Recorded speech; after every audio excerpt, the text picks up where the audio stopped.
Hello my dear student, मैं D Agarwal आप सभी का एलआईडी क्लासेस में वेलकम है। हम आप लोग को पढ़ा रहे हैं क्लास 10 सीबीएसई मैथमेटिक्स, वही पुरानी घिसी पिटी बातें।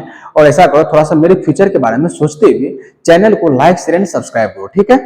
ये करते रहो, ये चलते रहना चाहिए, तुम पूरा अपने मन से ये चलते रहना चाहिए। सर बोले या नहीं बोले कोई फर्क नहीं पड़ता है। और एक और बड़ी बात है, यदि तुमको कोई भी डाउट हो, कमेंट भी लगातार चलते रहना चाहिए, कमेंट करते रहो, कोई डाउट नहीं होनी चाहिए। कोई डाउट है फिर हम हैं, ठीक है। और देखो वो भी है सब्स्टिट्यूशन मेथड की हम बात कर रहे थे। सब्स्टिट्यूशन मेथड में तुमको हम बता दिए, प्रोसेस बता दिए थे, क्यों पढ़ते हैं वो कर लिए थे। प्रोसेस अभी तुम्हारे सामने लिखा हुआ भी है, स्टेप इसको कैसे प्रोसीड करेंगे, ठीक है। इसमें देखो दो क्वेश्चन है, तो क्वेश्चन को अच्छे से देख लेते हैं। इस क्वेश्चन को हम एलिमिनेशन मेथड से देखेंगे। व्हाट, ये क्या आ गया एलिमिनेशन मेथड? अभी इससे पहले लिखे थे, उसको देख लेना। एलिमिनेशन मेथड में भी कुछ नहीं होता है, उसको देखेंगे। चलो पहले इसको सब्स्टिट्यूशन से देखो। सब्स्टिट्यूशन में क्या बोलते हैं बेटा? First step, find the value of any one variable in term of other variable, ठीक है। और यहाँ पे सॉल्यूशन करेंगे हम।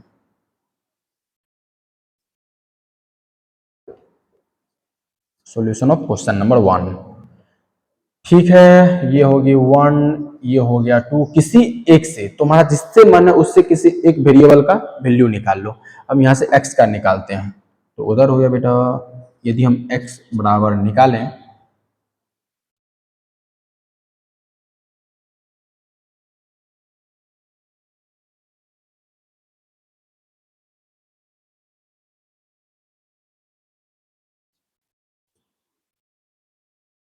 ये हो गया बेटा तुम्हारा पहला स्टेप डन। ये यहाँ पे तुम x का वैल्यू निकाल लिए सिंगल वेरिएबल y के टर्म में, ठीक है।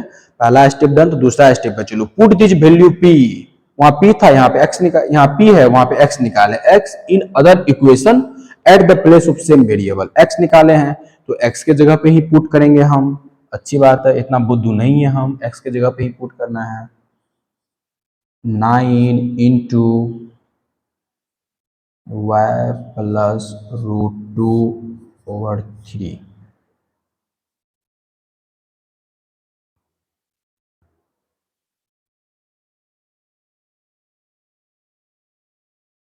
आगे बेटा बातें यहां तक समझ में? सर क्या है इसमें समझ में? आप करते चलिए ना, तुम्हारे दिमाग में यही चल रहा होगा। नहीं, हम एक एक स्टेप को करेंगे, तुमको सुनना पड़ेगा। और सुनो, x के जगह पे पुट कर दिए वैल्यू, कर दिए। अब उसको कुछ नहीं करना, आप तो अपना हिसाब से दिमाग लगा लो। इसको 3 टाइम्स में हमको लगता है तो थोड़ा जा भी रहा है ना, चल गया। 3 टाइम्स में 3 से मल्टीप्लाई करो। x y वाले टर्म को एक साथ रखो, x वाले को एक साथ रखो।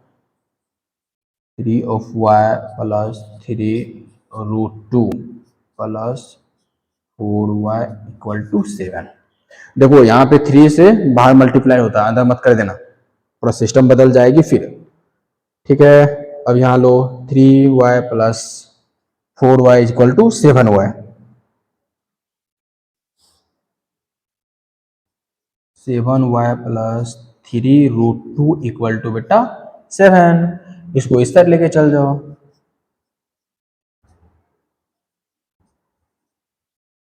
3√2, अब यहाँ से तुमको निकल के आ गया हुआ है 7 माइनस 3√2/7।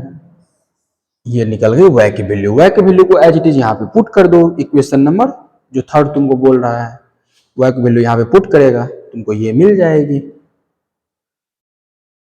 इसको देखो आगे जब बढ़ोगे तो एक स्टेप ये भी कर सकते हो, 7 से डिवाइड कर दो ऊपर नीचे। 1 माइनस 3√2/7, एक ये भी होता है। जब आगे जाओगे ना, जब इंटीग्रेशन सब पढ़ोगे, वहां पे ऐसा करने का जरूरत पड़ जाता है, ठीक। इंटीग्रेशन को तोड़ने के लिए, ब्रेक करने के लिए, ये सब दिमाग में लेके चलते चलो। बट हम इसे पुट करेंगे डायरेक्ट। तो हम निकाल रहे हैं x equal to 7 minus 3√2/7 plus √2/3, ठीक है। हमको उम्मीद है कि तुम कर लोगे सॉल्यूशन पूरा, यहाँ पे कर लो जो भी करना है। 7 माइनस 7 √2 प्लस 7√2, देख लो ये रेडिकल सेम है तो इसे सब्ट्रैक्ट हो जाएगा अपॉन 7 इंटू 3। कोई डाउट है तो कमेंट करो। 7 माइनस 4√2 प्लस 4√2 बेटा, नॉट माइनस 4√2 अपॉन 21। ये आ गई तुम्हारी x की वैल्यू। किसकी आ गई बेटा? ये आ गई तुम्हारी x की वैल्यू 7 प्लस 4√2 अपॉन 21। अब तुम चाहो तो इसको चेक कर सकते हो, रिवर्स चेक करने का प्रोसेस है। इस वैल्यू को x के जगह पर पुट कर दो, इस वैल्यू को y के जगह पे पुट कर दो। ये तुमको इतना आ जाना चाहिए या फिर ये आ जाना चाहिए। यदि आ जाएगी तो समझ जाएंगे मेरा ये प्रोडक्ट सही है।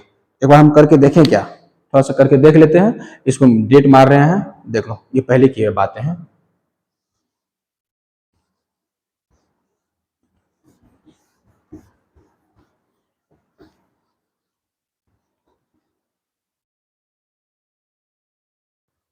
ठीक, स्टेप स्टेप वाइज हम देख चुके हैं। एक बार हम चेक कर रहे हैं, क्या करें बेटा, रिवर्स चेक कर रहे हैं। x के जगह पे क्या पुट करेंगे,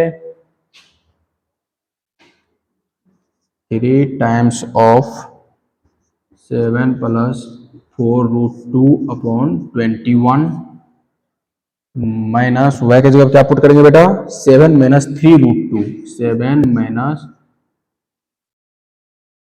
इतना सिली मिस्टेक क्यों, √2 अपॉन 7। ये हमको आना चाहिए √2। क्या आना चाहिए बेटा, √2। चेक करते हैं, यहां से लो इसको 7, एलसीएम आ गया बेटा 7। ठीक है, 7 plus 4√2 minus of 7 plus 3√2 plus 7 से -7, ये सब्ट्रैक्ट हो गया बेटा। अब क्या है तुम्हारे पास, इसको और इसको ऐड करो, 7√2 अपॉन 7, 7 से 7 कैंसिल, तुम्हारे पास रिजल्ट आ गया √2। और हमको आना भी चाहिए था √2, जो आना चाहिए था बेटा वही आया। इसका मतलब मेरा x और y का वैल्यू एज इट इज पूरा पूरा सही है। मैंने जो निकाला है वो इस इक्वेशन को सेटिस्फाइड करेगा। बस यही तो है प्रोसेस। तुम जो आंसर निकालो उसे रिवर्स चेक कर लो, अगर सही है तो सही है, गलत है तो गलत है। ये क्वेश्चन बहुत इजी था, इसमें कोई ऐसी बड़ी बात नहीं थी कि कद्दू में तीर मारनी जैसी बातें। ये तुम एक स्टेप में कर सकते थे, बट हम इसको फिर भी बहुत स्लो स्लो, बहुत धीरे धीरे किए। क्यों, तुम एक एक स्टेप को अस्थिर से सीख लो, धीरे धीरे सीख लो। उसके बाद तुम बड़े से बड़े क्वेश्चन पे जंप मारो, जहां पे डबल वेरिएबल उसको सिंगल वेरिएबल में एज्यूम कर लो, पी क्यू है, बहुत सारा चीज एज्यूम करना होता है, उसको कर लो। हम क्वेश्चन को नहीं उठा रहे, तुमको दिक्कत होगा तुम कमेंट में करना, कभी भी एनी टाइम, जब लेक्चर देखो तब ऑलवेज अवेलेबल है हम, कहीं हम जा नहीं रहे हैं। बट एक छोटा छोटा क्वेश्चन से हम तुम्हारा कंसेप्ट क्लियर करना चाहते हैं कि मैथ में ऐसे बढ़ना चाहिए आगे, ऐसे बढ़ोगे तो नहीं मिस होगी। अगर धरफड़ाओगे एक पैर इधर एक पैर उधर तो स्लिप कर जाओगे बेटा, एक्चुअल बात है। क्योंकि तुमको ऐसा फील हो जाएगा मैंने तो सब समझ लिया, नहीं, कहीं कि तुम ये फॉल्ट कर रहे हो चीजों को। यदि सब समझ लिए होते फिर यहाँ तुम क्यों होते, सीधी सी बात है। इसलिए इसको समझो चीजों को। अब एक देखो छोटा सा क्वेश्चन है, बहुत बढ़िया। इस क्वेश्चन में थोड़ा सा प्रोसीड करते हैं। Two rails are represent by the equation, two rails are represent by the equation x plus 2y minus 4 equal to 0, 4x plus 8y minus 20 equal to 0 will cross each other। ये तुमसे question पूछ रहा है कि नहीं बेटा बताओ बताओ, तुम्हारे सामने ये इक्वेशन है, क्या ये दोनों रेल एक दूसरे को क्रॉस कर पाएगा, क्या करेगा, क्रॉस करेगा कि नहीं करेगा? सोच के बताओ कैसे लगाओगे मैथमेटिक्स, नहीं लगाओगे। मैथमेटिक्स मतलब रियल लाइफ, मैथमेटिक्स मतलब भगवान के गणित को समझना, मैथमेटिक्स मतलब भगवान के गणित को समझना।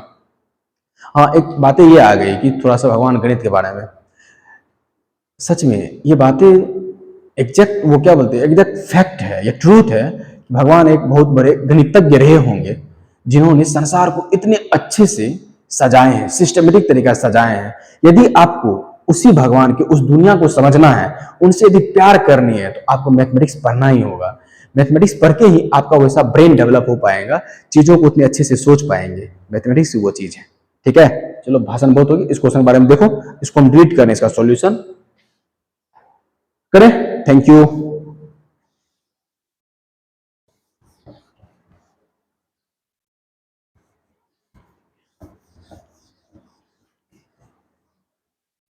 ये क्वेश्चन भी गया, अरे इस क्वेश्चन को एलिमिनेशन मेथड से करना है। अच्छा ठीक है, देखो पहले ये देख लो, फिर उसी क्वेश्चन को हम एलिमिनेशन मेथड से करेंगे, आसानी से हो जाएगा। टू रेल्स आर, इसमें क्या है, इसमें सोचो नहीं, एक बार तुम इसको मैथमेटिक्स से करके देखो, कुछ लग रहा होगा बेटा कुछ नहीं है, एक बार में जाएगा। स्टार्टिंग में जाओ, जो हम सॉल्यूशन पढ़ाए हैं, कंसिस्टेंट इनकंसिस्टेंट। इनकंसिस्टेंट का मतलब होता है बेटा नो एनी कॉमन पॉइंट। हम पैरेलल लाइन को ऐसे समझाए थे, नो एनी कॉमन पॉइंट, इसका मतलब no solution, no any common point of x and y, इसीलिए तो वो सॉल्यूशन नहीं था, कोई पॉइंट नहीं था उसमें। उसी उससे भी तुम देख सकते हो, एक इक्वेशन है तुम्हारे पास x plus 2y minus 4 equal to 0, दूसरा इक्वेशन है, तुम चाहो तो इसको क्या करोगे बेटा, इसमें से 4 कॉमन भी ले सकते हो, ले लो 4 कॉमन, तो फिर यही बच गया x plus 2y minus 5 equal to 0। उसका कंडीशन क्या था बेटा, a1 upon a2 equal to b1 upon b2 equal to b1 upon b2 does not is equal to c1 upon c2। एक बार तुम इसको आपस में चेक करो, क्या इसको ये सेटिस्फाइड कर रहा है, हाँ या ना। इन दोनों के लिए सेटिस्फाइड है, 1/1 2/2 1 आ गया।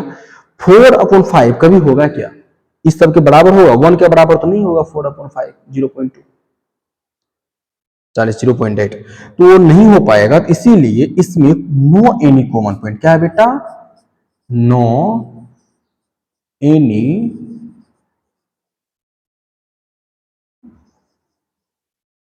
No any common point. इसका सीधा सा मतलब है, जब कोई एक भी कॉमन पॉइंट है ही नहीं, तो यह ट्रेन को क्रॉस करने का कोई चांस नहीं दिख रहा है। अब इसको देखो दूसरा तरीका से, देखो बच्चा वाला तरीका से, बोलो क्या करोगे, सब्स्टिट्यूशन मेथड लगाओ। इसमें इसमें तुम सब्स्टिट्यूशन मेथड लगा सकते हो। यहां से कोई वैल्यू उठा करके यहां पुट कर दो, यहां से वैल्यू उठा करके यहां पुट कर दो, एक्स बराबर, चलो हम निकाल ले रहे हैं, एक्स बराबर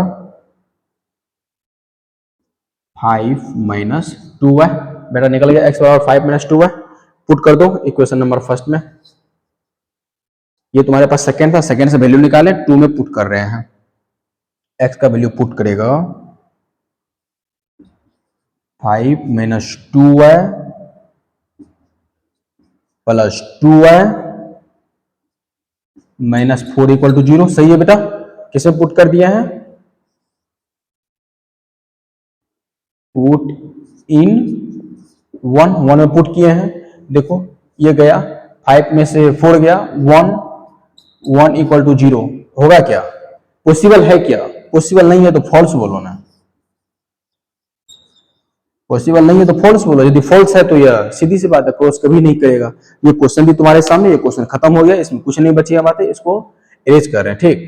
तो इसी में एक क्वेश्चन और देख लो, इसी में देखो, अब लिनियर इक्वेशन में कुल मिला के बात ये होती है कि लैंग्वेज पे क्वेश्चन पूछता है, तुमको अधिक से अधिक लैंग्वेज का प्रैक्टिस करना होगा, लैंग्वेज टाइप क्वेश्चन का प्रैक्टिस करना होगा, सारी बातें खत्म हो जाएंगी। एक लैंग्वेज वाला क्वेश्चन लेते हैं, इसको जल्दी से कॉपी करो।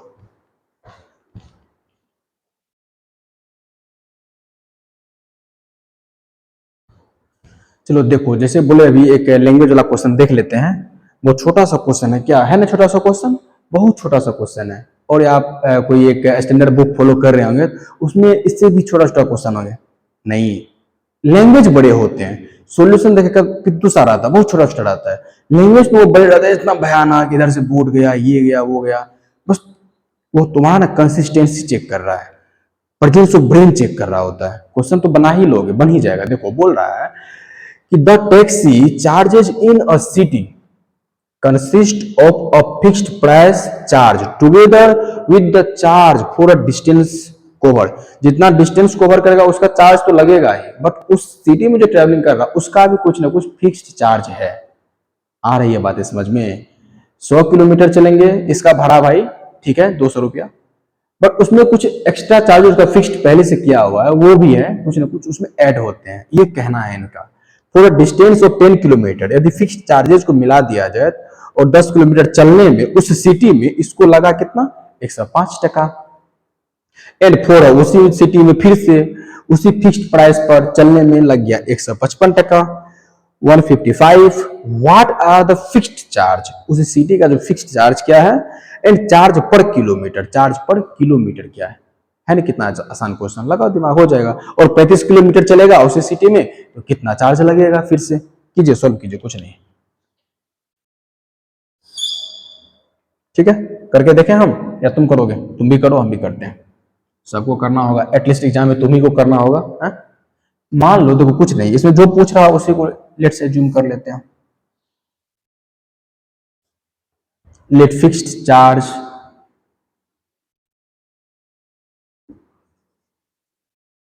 मैथमेटिक्स से बेटा मानना तो पड़ेगा, लेट फिक्स्ड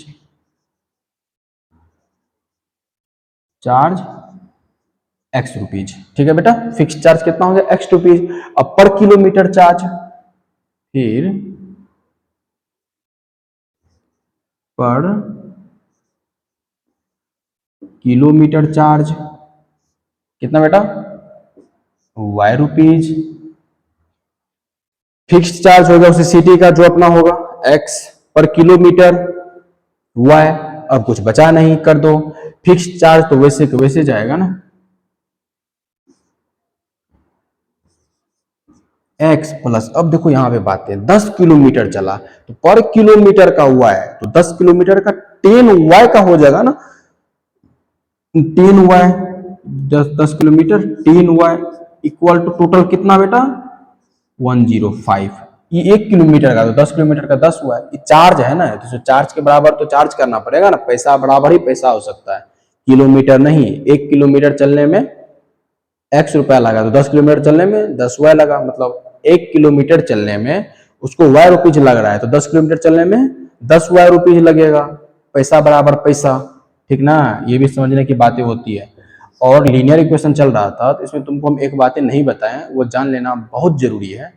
कोई इक्वेशन सॉल्वेबल होगा या नहीं होगा, वो तो सॉल्यूशन से देख रहे थे। और सीधी सी बात से वेरिएबल के टर्म में देखना चाहे, जितना वेरिएबल उतना इक्वेशन बनेगा तो सॉल्व होगा, यदि जितना वेरिएबल उतना इक्वेशन नहीं बन रहा है, तो मान लो कि रिलेशन निकलेगा, वेरिएबल का एग्जैक्ट वैल्यू नहीं निकलेगा। हम क्या कहें उसको सोचना और समझना, हम एग्जाम्पल से समझाएंगे अभी इसके बाद। अब फिर उसी तरह फिर से है फिक्स्ड प्राइस एक्स रुपीज ही जाएगा, ये तो चेंज नहीं होगा बेटा। बट 15 किलोमीटर चलने में उसको 15 वाई लगा, तो यहाँ का खर्चा आ गया इसको 55। अब इसको तुम एलिमिनेशन से कर सकते हो, कर लो, यहां से x का वैल्यू निकालो, यहां पे पुट कर देना, यहां से निकलेगा x बराबर बेटा 155 माइनस 15 टाइम्स ऑफ y। इसको पुट कर दो कहां पे बेटा, 1 में,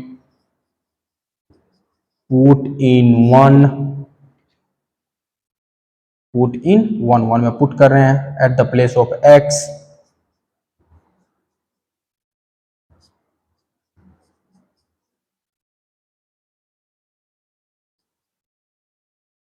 अब बेटा सारे कांस्टेंट टर्म को एक साइड रखो, वेरिएबल वाले टर्म को एक साइड रखो, इसको इससे सब्ट्रैक्ट करोगे, -5 times of y is equal to, इसको इस साइड ले जाके सब्ट्रैक्ट करोगे, -15 टाइम्स ऑफ y। आ रही है बातें समझ में, इसको शिफ्ट कर दो इस साइड,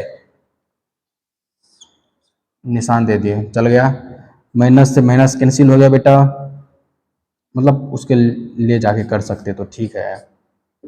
इसीलिए y इज इक्वल टू, नहीं something difference, y is equal to 10 rupees. कितना आ गया बेटा 10 रुपीज पर किलोमीटर का 10 रुपया लगा।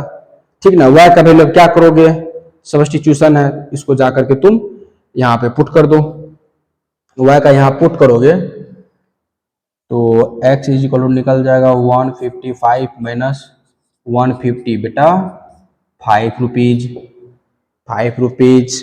निकल गई बातें, यहां तक आ गई समझ में, कुछ नहीं था इसमें, लैंग्वेज लिखना था, यहां समझना आना चाहिए।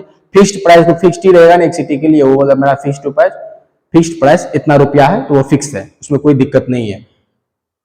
यहां तक की बातें आ गई आपके लिए, सारी बातें खत्म। अब हम एक और क्वेश्चन है इसमें, यदि 35 किलोमीटर चलेगा तो बताओ कितना रुपया लगेगा।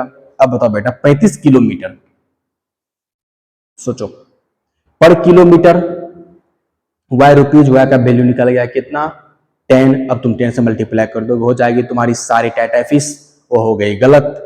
उसमें एक्स्ट्रा और भी चीजें है ना बेटा, वो फिक्स्ड प्राइस भी तो है उस सिटी का, उसको भी ऐड करना पड़ेगा। तो 435 किलोमीटर के लिए क्या करोगे बेटा, 35 इंटू 10 प्लस 5, 350 प्लस 5,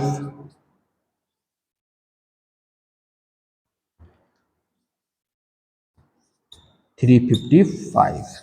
तुम इसी के लिए 25 किलोमीटर के लिए निकालना कि 25 किलोमीटर में कितना लगेंगे। देखो जो क्वेश्चन एक बार में ठीक है, बना नहीं बना, क्या हुआ नहीं हुआ, तो तो उसको तुम एक बार फिर से कर लिया करो। जो तुम नोट्स बना रहे होंगे, नोट्स के क्वेश्चन को एक दो बार कर लेने से वो कंसेप्ट बिल्डिंग हो जाते हैं। तो बेटा यहाँ पे सब्स्टिट्यूशन की बात यही खत्म होती है। वो तुम्हारे पास 3 प्रोसेस था, उस 3 प्रोसेस को फॉलो करते जाओ। इस चैनल पे और सारे चैप्टर के क्या बोलते हैं लेक्चर पड़े हुए हैं, जाके उसको भी देखो और क्वेश्चन करने का शुरू करो। जितने भी लेक्चर हैं सब इंडिपेंडेंट है, किसी में कोई रिलेशन नहीं है, अभी तक सब इंडिपेंडेंट ही चल रहा है।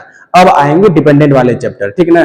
तो इसलिए कोई भी लेक्चर देख करके कोई भी चैप्टर लगा सकते हो, मतलब उधर का किसी एक चैप्टर का लेक्चर पूरा देखो, पूरा लगा जाओ। कोई भी ऐसा नहीं कि लेक्चर 2 घंटे 1 घंटे इतने की नहीं है। मैक्सिमम 36 मिनट 37 मिनट, बहुत बहुत 38 मिनट के अंदर ही सारे लेक्चर रहेंगे। और इतना देर में तुम्हारा कंसेप्ट आसानी से क्लियर हो जाएगा, क्योंकि हम थ्योरी प्लस क्वेश्चन दोनों साथ में देखते जा रहे हैं। कोई दिक्कत नहीं होगी बेटा, फॉलो करते चलो, बस हम पे भरोसा रखो, हो जाएंगी। और क्वेश्चन अधिक से अधिक करो, ठीक है। और मेरे लिए क्या करोगे, बस एक ही काम है, मेरे बिना बोले, हम ना भी बोले तो भी चैनल को लाइक शेयर सब्सक्राइब करते रहो, फैलाते रहो, आस पड़ोस अगल बगल जहां मना वहां फिलहाल कोई दिक्कत नहीं है। थैंक यू, ठीक है। फिर मिलते हैं नेक्स्ट लेक्चर में एलिमिनेशन के साथ।